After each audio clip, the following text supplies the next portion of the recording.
Good morning mga mate, mga dabarkads. Nasaan man po kayo ngayon, sana po ay nasa mabuti po kayong kalagayan mga mate. Congratulations po pala Boss Benny sir. Lunes, champion po tayo sa 3H Ulutan. Congrats. At kinalingguan po uli, 3H Ulutan po uli, champion po uli kayo Boss Benny sir. Marami pong salamat sa inyong tiwala. Sa ngayon mga mate, pag wala po akong tinatarian, ito po ang aking libangan, ang aking munting negosyo.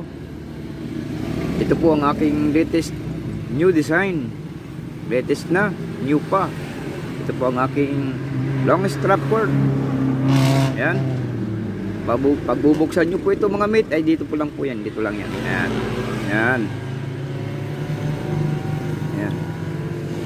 Pag isasara nyo lang po, ihilahin nyo lang po yung isang kabilang side din. Ayan, unti-unti siyang magsasara. Ayan, lock. Hindi pa po ito tapos mga mate.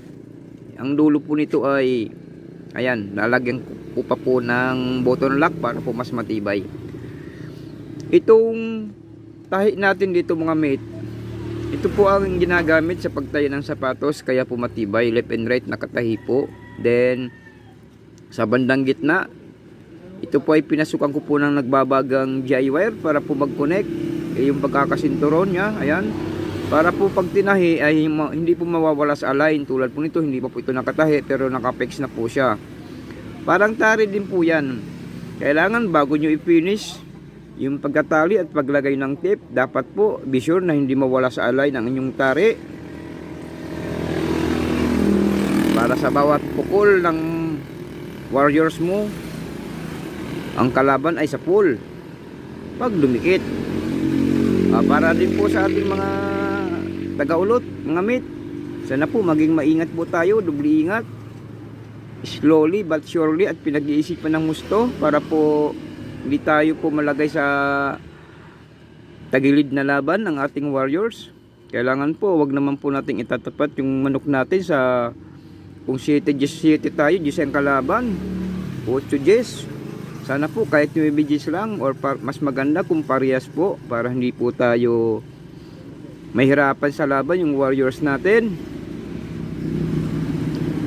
Maging maingat po tayo, kasi kahit po anong ganda ng tali, kahit anong ganda po ng tari, kahit anong galing mag-asinta, kung ang manok mo po ay agrabyado po sa laban, hirap po talaga manalo.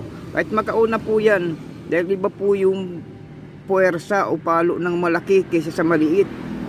Kahit maunahan mo ang malaki, pag di mo po nakikili yan, di mo tinamaan sa patal, at sa oras nagbumawi yan at tinamaan po yung manok natin, lalo na kung maliit sa laban at bata pa, ay talaga pong napakaiksi ang buhay niyan.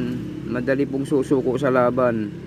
Dahil nga po, iba yung patama ng mas malaking manok kaysa sa patama ng maliit na manok. Kaya sana po maging maingat po tayo lagi sa pag-uulot, para di naman po kawawang ating mga boss na kapitalista, yung namumuhunan po. Para po pag-uwi natin, lahat po tayo ay may ngiti sa mga labi. Para pagdating po sa ating pamilya, mas lalo po tayong masaya dahil tayo po ay nag-champion.